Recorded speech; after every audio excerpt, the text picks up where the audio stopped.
నుండి మా ప్రతినిధి నేతాజీ లైవ్ లో అందిస్తారు.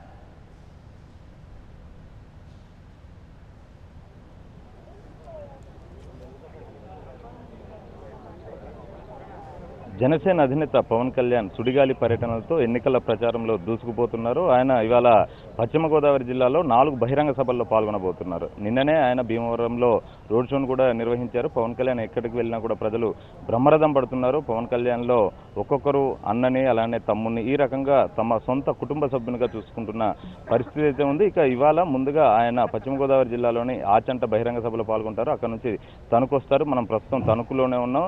ఇక్కడ కంప్లీట్ చేసుకున్న తర్వాత నిడదవోలు అనంతరం తాడేపల్లిగూడెం ఈ 4 బహిరంగ సభల్లో కూడా పవన్ కళ్యాణ్ పాల్గొనబోతున్నారు. తాను ఏం చెప్పదలుచుకున్నది ప్రజలకి సూటిగా చెప్పే ప్రయత్నం అయితే పవన్ కళ్యాణ్ చేస్తున్నారు. ఇప్పటి వరకు తాను ప్రకటించిన పాక్షిక మేనిఫెస్టోలో పొందుపరిచిన అంశాలు ఏవైతే ఉన్నాయో అవన్నీ కూడా ప్రజాదరణ పొందినాయి. అలానే పవన్ కళ్యాణ్ ఎక్కడికి వెళ్తే అక్కడ భౌగోళిక పరిస్థితులు అక్కడ ప్రజల యొక్క సమస్యలు ఏవైతే ఉన్నాయో వాటన్నిటిని బేస్ చేసుకుని అక్కడ కూడా కొన్ని పథకాలను ప్రకటిస్తూ వస్తున్నారు. రాయలసీమ జిల్లా పర్యటనలో భాగంగా అక్కడ సౌభాగ్య రాయలసీమ పథకాన్ని ఆయన ప్రకటించారు. ఆ సౌభాగ్య రాయలసీమ పథకం ద్వారా 10 ఏళ్లలో రాయలసీమ వెనుకబాటుతనాన్ని వెనక్కి నెట్టేసి ఖచ్చితంగా అభివృద్ధి జనసేన పార్టీ చేస్తుంది. 50 లక్షల కోట్ల రూపాయలని కేటాయించి మరీ దానికి తగ్గ పాలసీలను రూపొందిస్తుందంటూ రాయలసీమ పర్యటనలో సౌభాగ్య రాయలసీమ పథకాన్ని ఆయన ప్రకటించారు. ఆ తర్వాత నిన్న శ్రీకాకుళం జిల్లాలో కూడా పవన్ కళ్యాణ్ ప్రకటించారు. శ్రీకాకుళం వెనుకబాటుతనానికి కారణాలు ఏంటి, అప్పటి పాలకుల నిర్లక్ష్యం ఏంటి, అక్కడ సమస్యలను ఏ విధంగా పరిష్కరించాలి, జనసేన పార్టీ ఎలాంటి పాలసీలను రూపొందించింది అన్నది ఆయన అక్కడ చెప్పే ప్రయత్నం చేశారు. అలానే అన్నదాతలకు సంబంధించి 60 ఏళ్లు పైబడిన సన్న చిన్నకారు రైతులతో పాటు కౌలు రైతులకు 5,000 రూపాయల పెన్షన్ ఇచ్చే విధంగా ప్రతి నెల జనసేన పార్టీ నిర్ణయం తీసుకుంది. ఇది నేను సీఎంగా ప్రమాణ స్వీకారం చేసిన వెంటనే మొట్టమొదటి ఫైల్ అదే ఉంటుంది, దాని మీద సంతకం పెడతా అంటున్నారు. అలానే రైతన్నలకు సంబంధించి ప్రతి ఎకరాకు 8,000 రూపాయల ఆర్థిక సాయం చేస్తా అని ప్రకటించారు. దాని మీద 2వ సంతకం. ఆడపడుచులకు సంబంధించి 2,500 నుంచి 3,500 వరకు నగదు బదిలీ ప్రతి నెల చేస్తానంటూ పవన్ కళ్యాణ్ ప్రకటించారు. దీని మీద 3వ సంతకం చేస్తా అంటూ పవన్ కళ్యాణ్ చెప్తూ వస్తున్నారు. ఇదే కాకుండా ఆడపిల్లలు ఎవరైతే ఉంటారో 10వ తరగతి చదివిన పిల్లలకి పెళ్లికి సంబంధించి 1,00,000 రూపాయల ఆర్థిక సాయం మా ఇంటి మహాలక్ష్మి పేరుతో, అదే కాకుండా పుట్టింటి సారే పేరుతో 10,116 కూడా ఇస్తానని పవన్ కళ్యాణ్ ప్రకటించారు. 58 ఏళ్లు నిండిన మత్స్యకారులకు సంబంధించి కూడా 5,000 రూపాయల పెన్షన్ ఇస్తానని కూడా పవన్ కళ్యాణ్ ప్రకటించారు. ఈ రకంగా బడుగు బలహీన వర్గాల వారిని అన్ని వర్గాల వారిని దృష్టిలో పెట్టుకుని వారి అభివృద్ధికి జనసేన పార్టీ ఏ విధంగా కృషి చేస్తుంది, ఎలాంటి పాలసీలను రూపొందించింది అన్నది ప్రతి బహిరంగ సభలో కూడా పవన్ కళ్యాణ్ చెప్తూ వస్తున్నారు. పవన్ కళ్యాణ్కి అడుగడుగున ప్రజలు నీరాజనం పడుతున్నారని చెప్పాలి. ఇతర పార్టీల్లాగా బీర్ బాటిల్కో బిర్యానీ ప్యాకెట్లకో పవన్ కళ్యాణ్కి ప్రజలు చూడడానికి రావడం లేదు. స్వచ్ఛందంగా తమ సొంత ఖర్చులతోటే అందరూ పవన్ కళ్యాణ్ని చూసేందుకు వస్తున్నారు. పవన్ కళ్యాణ్ చెప్తున్నది ఆసక్తిగా గమనిస్తున్నారు. అలానే పవన్ కళ్యాణ్ కూడా ఒకటే చెప్తున్నారు, మీ ముందు 3 పార్టీలు ఉన్నాయి, ఒకటి జనసేన, ఒకటి టీడీపీ, ఇంకోటి వైసీపీ. ఈ ముగ్గురులో మీకు నచ్చిన పార్టీకి మీరు ఓటు వేయండి. వాళ్ళు చెప్తున్న హామీలు ఏవైతే ఉన్నాయో అవి ఆచరణకు సాధ్యమయ్యే హామీలు కాదు. నేను చెప్తున్న హామీలన్నీ కూడా గంటల తరబడి దానికి సంబంధించిన కసరత్తు చేసిన తర్వాతనే ఈ హామీలను ప్రకటించానని పవన్ కళ్యాణ్ చెప్తున్నారు. ఉచితంగా విద్య వైద్యం అన్నది ప్రతి ఒక్కరికి కల్పిస్తాను. అలానే ఆంధ్రప్రదేశ్లోని ప్రతి కుటుంబానికి కూడా 10 లక్షల మెడికల్ ఇన్సూరెన్స్ ప్రతి ఏటా నేను కల్పించి చూపిస్తాను అంటూ పవన్ కళ్యాణ్ చెప్తూ వస్తున్నారు. ఇదంతా కూడా ప్రజలు గమనిస్తున్నారు. At the same time Pawan Kalyan ఒకటే చెప్తున్నారు, అటు విపక్ష పార్టీ వైసీపీ కావచ్చు, అధికార పార్టీ టీడీపీ కావచ్చు, అవి ఇచ్చిన హామీలు ఏవైతే ఉన్నాయో అవి వాస్తవ బడ్జెట్, రాష్ట్ర బడ్జెట్ 2 లక్షల కోట్లు ఉంటే వాళ్ళు ఇచ్చిన హామీలు 10 లక్షల కోట్లు దాటుతున్నాయి. దీన్ని బట్టి మీరు అర్థం చేసుకోండి, జనసేన పార్టీ ఇస్తున్న హామీలు ఏవైతే ఉన్నాయో వాటిని ఆ పార్టీల హామీలను మీరు ఒకసారి బేరీజ్ వేసుకుని మీకు నచ్చిన వారికి ఓటు వేయండి అంటూ పవన్ కళ్యాణ్ ప్రతి బహిరంగ సభలోనూ చెప్తూ వస్తున్నారు. ఇవాళ కూడా ఆయన ఆచంట బహిరంగ సభలో పాల్గొన్న తర్వాత తణుకుకు వస్తారు. మనం ప్రస్తుతం తణుకు బహిరంగ సభ వద్ద ఉన్నాము. ఈ వేదిక వద్ద మనతో పాటు కొంతమంది కార్యకర్తలు ఉన్నారు, వారిని మాట్లాడించే ప్రయత్నం చేద్దాం. అమ్మ చెప్పండి, పవన్ కళ్యాణ్ గారు ఇప్పటికే ప్రతి బహిరంగ సభలో కూడా ఎన్నికల మేనిఫెస్టోలో పొందుపరిచిన అంశాలను ప్రస్తావిస్తూ వస్తున్నారు. వాటి పట్ల ప్రజల నుంచి ఎలాంటి స్పందన వస్తుంది? మంచి విశేష స్పందన వస్తుందండి.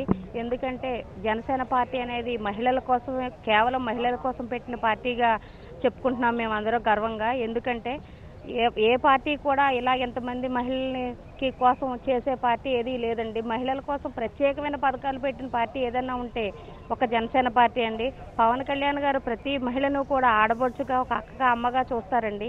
దానికి నిదర్శనం ఏంటంటే ఈ పథకాలండి. 2,500 నుంచి 3,500 వరకు కేవలం మహిళల ఖాతాలోకే రేషన్కు బదులుగా వేస్తానని చెప్పారు. మా ఇంటి మహాలక్ష్మి స్కీమ్ కేవలం 10th క్లాస్ చదివి, అంటే చదువు అంటే ఎందుకు పెట్టారంటే కనీసం 10th వరకైనా ఆడపిల్లని చదివిస్తారన్న ఉద్దేశంతో వాళ్ళ పెళ్లికి ₹1,00,000 ఇచ్చి ఇలా పథకం పెట్టారు. అదే కాకుండా 33% మహిళా రిజర్వేషన్ కల్పిస్తానని చెప్పారు.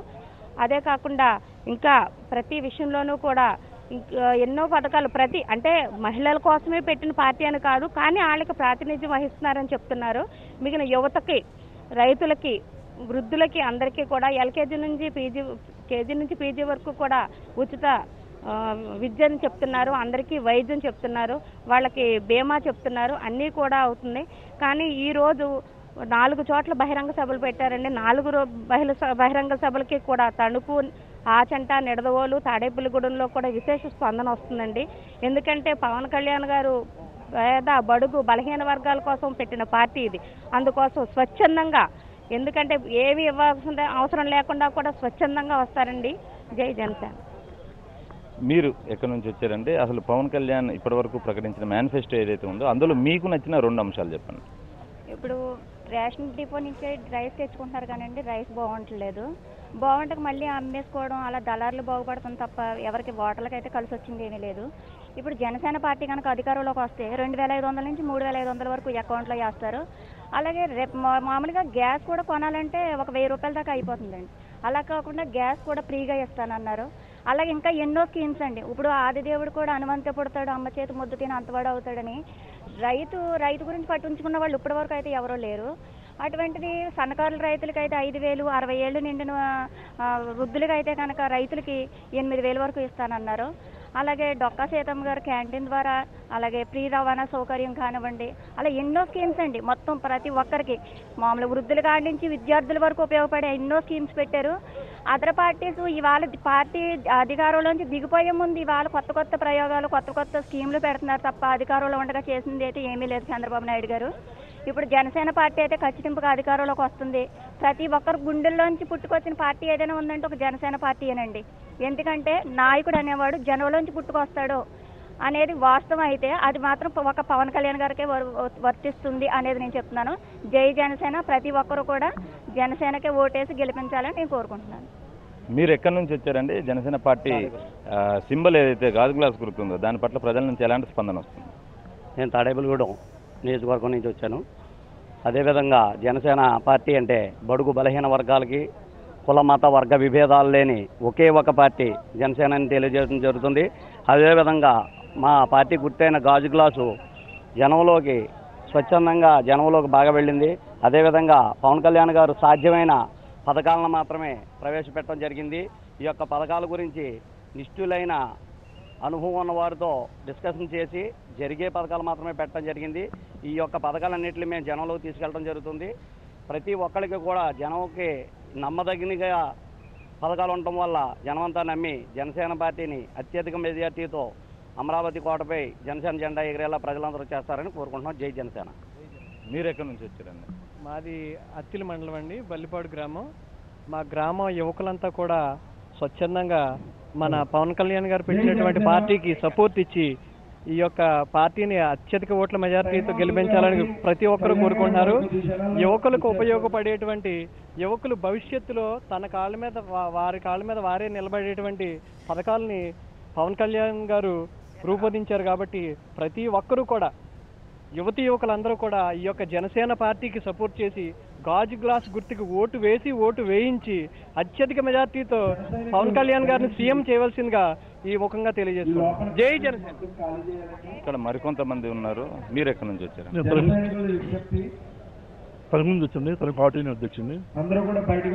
ముఖ్యంగా ఏంటంటే మనం ఆంధ్రులు చాలా అవమానకరంగా ఉన్నామండి. 1983 ఇందిరాగాంధీ గారు ఏమన్నారంటే ఆంధ్ర వాళ్ళ గురులని ఆవిడ సంబోధించారు. తర్వాత 2010లో కేసీఆర్ గారు ఆంధ్ర వాళ్ళ దొంగోళ్ళు అని హీనమైన మాటలు మాట్లాడితే ఏ రాజకీయ నాయకుడు కూడా డీటెయిల్ సమాధానం చెప్పలేకపోయారండి ఆ రోజుని. ఈ 2019 మన పవన్ కళ్యాణ్ గారు ఒక్కడే ఆంధ్ర వాళ్ళు మేధావులు, ఆంధ్ర వాళ్ళు విద్యావంతులు, ఆంధ్ర వాళ్ళు మేధావులు అని చెప్పి మనకు మనోజారిని ఇచ్చి ఆంధ్రుల గురించి బాగా పోరాడిన వ్యక్తి ఈయన కనపడ్డాడండి. అలాగే మేనిఫెస్టోలో కూడా ఎన్నో రకాల లేబర్కి, మధ్యతరగతికి పనికొచ్చే ఎన్నో మేనిఫెస్టోలో ఎన్నో మేనిఫెస్టోలు ఎన్నో పొందుపరిచారండి ఆయన. మేము ఆటో యూనియన్ ప్రెసిడెంట్గా ఆటో కార్మికులు కూడా ఏమైనా మేనిఫెస్టోలో పొందుపరచాలని కోరుకుంటున్నాం. అదేకాక మేనిఫెస్టోలో రైతుకి మొట్టమొదటిసారిగా 5,000 పింఛను ఇచ్చిన ఏకైక దేశంలో తొలి పార్టీగా మన జనసేన పార్టీ గుర్తింపు పొందిందండి. రైతుకి రకరకాలుగా వాళ్ళ సేవలు అందించేలాగా ఉంది. మధ్యతరగతి తోపుడు బళ్ళలకు కానీ, చిన్న చిన్న కుట్ల వాళ్ళకి కానీ, అంగళ్ళ వాళ్ళకి కానీ 5,000 సాయం, ఇటువంటి ఎన్నో మన పథకాల్లో పెట్టి మన లేబర్కి అందుబాటులో ఉండేలాగా ఈ టికెట్లు కూడా మంచి మంచి విద్యావంతులకి, ఐపీఎస్లకి, ఐఏఎస్కి ఇచ్చి నీతివంతమైన నిజాయితీ పార్టీలుగా పెట్టిన వల్లనే యువత అంతా ఆటో కార్మికులు కానివ్వండి, యువత కానివ్వండి, లేబర్ కానివ్వండి ఈ పార్టీ పరిపూర్ణంగా ఆకర్షితులై ఉన్నాము. గాజు గ్లాసు గుర్తు మీద ఓటేసి నీతిని నిజాయితీని నిలబెడతాకి ఏకైక కంగనం కట్టుకున్నామండి. జై జనసేన. స్వామినాయుడు గారు ఉన్నారు, మీరు చెప్పండి. అంటే పవన్ కళ్యాణ్ గారు ఎక్కడికి వెళ్ళినా కూడా ప్రజలు బ్రహ్మరథం పడుతున్నారు. ఇంకా పవన్ కళ్యాణ్ నుంచి ప్రజలు ఏం ఆశిస్తున్నారు? అంటే పవన్ కళ్యాణ్ గారి నుంచి కొత్త పాలన రావాలి, పవన్ రాజ్యం రావాలని చెప్పి అందరూ కూడా అనుకుంటున్నారు. ముఖ్యంగా మహిళలు, యూత్ అందరూ కూడా వన్ సైడ్గా పవన్ కళ్యాణ్ గారి కోసం ఎదురు చూస్తున్నారండి. మీరు ఉదాహరణకి ఈ మన పశ్చిమ గోదావరి జిల్లా చూసుకుంటే పశ్చిమ గోదావరి జిల్లా మొత్తం స్వీప్ చేసే విధంగా ఉంది. ఇక్కడ చాలా గాఢంగా ప్రేమిస్తున్నారు. ఇక్కడ అన్ని ఇతర పార్టీ వాళ్ళు కూడా క్రాస్ ఓటింగ్ చేసే అవకాశం పూర్తిగా స్పష్టంగా కనిపిస్తూ ఉంది. వాళ్ళు ఏ పార్టీలో ఉన్నప్పుడు కూడా ఈసారి పవన్ కళ్యాణ్ రావాలి, పాలన మారాలనే ఉద్దేశంతో అందరూ ఉన్నారు. అందరూ కూడా పవన్ కళ్యాణ్ గారి రాజ్యం కోరుకుంటున్నారండి. అంటే పవన్ కళ్యాణ్ కేవలం ఉభయ గోదావరి జిల్లాల్లోనే పట్టుంది, రాయలసీమ ఇంకెక్కడ పట్టు లేదన్నట్టుగా విపక్షాలు ఆరోపిస్తున్నాయి. అయినా కూడా పవన్ కళ్యాణ్ రాయలసీమకు వెళ్ళినప్పుడు ప్రజలు బ్రహ్మరథం పట్టారు. దీన్ని ఎలా చూడొచ్చు? అదే మీరు అర్థమవుతుంది. అటు రాయలసీమ కావచ్చండి, ఉత్తరాంధ్ర కావచ్చు, తెలంగాణ కావచ్చు, మీరు ఎక్కడికి వెళ్ళినా కానీ బ్రహ్మరథం పడుతున్నారు. ఈ ఓటు వేసే విధానం మాత్రం ఎక్కడా మారదండి. అంతా కూడా సైలెంట్ ఓటింగ్ జరుగుతుంది. అత్యధిక శాతం ఈసారి మన ప్రజారాజ్యం కంటే చాలా డబల్ 2 రెట్లు మనకి ఓట్లు పోలయ్యే అవకాశం బాగా కనిపిస్తుంది. మాకు ఇప్పుడు మా అంచనాల ప్రకారంగా 55 సీట్లు పైబడి పవన్ కళ్యాణ్ గారు తీసుకోబోతున్నారు. మరొక కొత్త ఉద్యమాన్ని, కొత్త రాజ్యాన్ని ఈ తెలుగు రాష్ట్రాల్లో స్థాపించే విధంగా జనసేన పార్టీ ఉందని మనం చెప్పొచ్చండి. సైకిల్కి చైన్ లేదు, ఫ్యాన్కి పవర్ లేదు, గాజు గ్లాస్ గుర్తుకు తిరుగులేదని పవన్ కళ్యాణ్ అంటున్నారు. అంటే దీన్ని బట్టి చూస్తే ఈసారి ఎన్నికల్లో హంగు వచ్చే అవకాశం ఉందా? ఇంకా ఖచ్చితంగా అవకాశం ఉంది. ఇంకా ఎక్కువ, మాకు అందరికంటే ఎక్కువ, ఇతర పార్టీల కంటే ఎక్కువ పవన్ కళ్యాణ్ గారికి వచ్చే విధంగా చాలా స్పష్టంగా కనిపిస్తూ ఉంది. చాలామంది మేధావులు కూడా దీంట్లో బాగా రాజకీయ ఉద్దండులు కూడా బాగా అంచనా వేస్తున్నారు. మీరు త్వరలోనే అంటే బెంబేలు ఎత్తిపోతున్నారని చెప్పొచ్చు. ఒక విధంగా చూస్తే మీరు ప్రతిపక్ష నాయకులు ఇద్దరూ కూడా అటు చంద్రబాబు నాయుడు గారిని, అటు జగన్మోహన్ రెడ్డి గారు కానీ అలా మాట్లాడుతున్న తీరు అది బాగా భయభ్రాంతులకు గురవుతున్నారు. అంచేతే అనేక చోట్ల జన సైనికుల మీద కూడా దాడులు చేయడం, రకరకాల కుయుచులు పలంటూ ఎన్ని జరుగుతూ ఉంది. ఏమైనా కానీ రాబోయే కాలం అంతా కూడా పవన్ కళ్యాణ్ గారి కాలం, పవన్ కళ్యాణ్ గారి రాజ్యం వస్తుంది. ఈ రాష్ట్రానికి ముఖ్యమంత్రిగా తప్పనిసరిగా ఖచ్చితంగా ప్రమాణ స్వీకారం చేస్తారని మేమంతా ఆశిస్తున్నాము. జనసేన టీడీపీ పొత్తని వైసీపీ జనసేన పొత్తని టీడీపీ ఆరోపిస్తుంది. ఇటువంటి రాజకీయాల్లోనే చిరంజీవి గారు కొంచెం ఇబ్బంది పడ్డారు. ఇక్కడ పవన్ కళ్యాణ్ గారు అటువంటి ఇబ్బందులకి ఈయన సిద్ధంగా లేరు. డెఫినెట్గా దెబ్బకి దెబ్బ కొడతాడు. ఎవరెన్ని కుట్రల్లో పడినా కానీ పవన్ కళ్యాణ్ గారు ఈ రాష్ట్ర ముఖ్యమంత్రిగా ప్రమాణ స్వీకారం చేయబోతున్నారు. అంటే ముఖ్యమంత్రిగా ప్రమాణ స్వీకారం చేసిన వెంటనే అన్నదాతలకు సంబంధించి పెన్షను, ప్రతి ఎకరాకు 8,000 రూపాయల ఆర్థిక సాయం, ఆడపడుతులకు సంబంధించి 2,500 నుంచి 3,000 నగదు బదిలీ, ఇవి మూడింటి మీదే పవన్ కళ్యాణ్ సంతకం పెడతా అని ప్రతి బహిరంగ సభలో కూడా ప్రకటిస్తున్నారు. అంత కాన్ఫిడెన్స్ ఏంటి సీఎం అవుతానని? ఆయనకు తెలుసండి. ఆయన చాలా గొప్ప వ్యక్తి, చాలా పవర్ఫుల్ మైండ్ ఉన్న వ్యక్తి. నేను ఇంతకుముందు గతంలో చెప్పినట్టుగా 100 మంది చంద్రబాబు నాయుడులు, 100 మంది మోడీలు కలిస్తే మనం ఒక పవన్ కళ్యాణ్గా మనం చెప్పుకోవచ్చండి. చాలా గొప్ప వ్యక్తి. ఒక మదర్ తెరెసా కాదు, ఒక గాంధీ గారు కానీ, ఒక నేతాజీ సుభాష్ చంద్రబోస్ కానీ అందరికంటే మించిన వ్యక్తి. ఆయనకు తెలుసండి ఏం జరగబోతుంది. చాలా నాడి బాగా తెలిసిన వ్యక్తి. మీరు అందరిలా కాకుండా మీరు చూడండి, గాజువాకకి సెపరేట్గా మేనిఫెస్టో ఇస్తున్నారు, భీమవరానికి సెపరేట్గా ఇస్తున్నారు, రాష్ట్రానికి మీరు సెపరేట్గా ఇస్తున్నారు. మీరు చూస్తే కూడా ఇతర ప్రతిపక్షాల నాయకుల్లా కాకుండా ఏకదంపుడు ఉపన్యాసం కూడా ఉండదండి అయింది. ప్రతి చోట కూడా చాలా కూలంకషంగా ఆ ఏరియా మీద పట్టున్న వ్యక్తి, చాలా బాగా ఆయన అంచనాలు ఉన్న వ్యక్తి. డెఫినెట్గా ఆయన ఈ రాష్ట్రానికి ముఖ్యమంత్రి అవుతారు. ఈ పేద ప్రజలకి, బడుగు బలహీన వర్గాలకి ఆయన గొప్ప రాజ్యాన్ని ఇవ్వబోతున్నారు. మీరు సరికొత్త మార్పుని చూడబోతున్నాము. ప్రజా పోరాట యాత్రలో భాగంగా పవన్ కళ్యాణ్ మొత్తం రాష్ట్ర వ్యాప్తంగా పర్యటించారు. ఆ టైంలో ఆయన ఎవరైతే ప్రజలు ఉంటారో వాళ్ళు సీఎం అంటా ఉంటేనే సైలెంట్గా ఉండే వ్యక్తి. ఈరోజు నేనే సీఎం అవుతున్నాను, నేను ఈ ఇచ్చిన హామీలు ఏవైతే ఉన్నాయో వాటన్నిటిని నెరవేరుస్తున్నాను అంటున్నారు. దేన్ని బేస్ చేసుకుని, ఏ సమీకరణాలను ఆధారంగా చేసుకుని ఈ ప్రకటన చేస్తున్నారు? ఆయన ఎప్పుడైతే మీరు ప్రజాపోరాట యాత్రలో ఆయన తిరిగిన తర్వాత అంతా కూలంకషంగా అవగాహన చేసుకున్న తర్వాత అదే విధంగా చాలా పెద్ద పెద్ద మేధావులంతా కూడా ఆయన్ని స్వచ్ఛంగా ఆయన్ని కలవడం జరుగుతుంది. అది తెర వెనక ఆయన కలిసే మేధావుల గురించి చాలామందికి తెలియకపోవచ్చు. అంచేత వారు చెప్పిన అంచనాలు కానీ, ఈ తనకున్న అంచనాలు కానీ, ఆయనకున్న మేధా సదస్సు కానీ బాగా ఆయనకి స్పష్టంగా తెలిసిపోతుంది. రాబోయే రాజ్యం మంది, ఖచ్చితంగా జనసేన పార్టీ విజయం సాధిస్తామని, జెండా ఎగరవేస్తామని, ఈ రాష్ట్రంలో ఖచ్చితంగా మనం ముఖ్యమంత్రిగా అవుతామని, ఈ ప్రజలను ఆదుకునే శక్తి ఖచ్చితంగా ఈ ప్రజలు నాకు ఇస్తున్నారు, డెఫినెట్గా ఈ ప్రజల్ని ఆదుకుంటామని చెప్పి ఆయన ఖచ్చితంగా చెప్పగలుగుతున్నారంటే కారణం బాగా స్పష్టంగా ఆయన తెలిసిపోతుంది సార్. మీ జనసేన మేనిఫెస్టోకి టీడీపీ వైసీపీ మేనిఫెస్టోకి తేడా ఏంటి? ఇది ప్రాక్టికల్గా ఉంటుంది. జనసేన మేనిఫెస్టో ఎప్పుడు కూడా ఆచరణయోగ్యంగా ఉంటుందండి. వారు చెప్పేదంతా కూడా ఆకాశంలో ఉంటుంది. అది ప్రజల డబ్బుతోటి ఈ లంచగోడి చేసే విధంగా వాళ్ళు అనుకూలంగా ఉంటుంది, మోసపూరితంగా ఉంటుంది. ఇది మోసపూరితంగా అంతా ప్రాక్టికల్గా ఉంటుంది. రియాలిటీ ఎక్కువ ఉందండి దీంట్లో. జనసేన మేనిఫెస్టోలో అందరికీ అందుబాటులో ఉండే మేనిఫెస్టో, అంచేత ఖచ్చితంగా మంచి మేనిఫెస్టో అని చెప్పొచ్చు. ఇది మొత్తంగా పవన్ కళ్యాణ్కి సంబంధించిన బహిరంగ సభల్లో ప్రజల నుంచి వస్తున్న స్పందన ఏదైతే ఉందో దాన్ని ఇక్కడ ఉన్న జన సైనికులు చెప్తున్నారు. Right, thank you Netaji.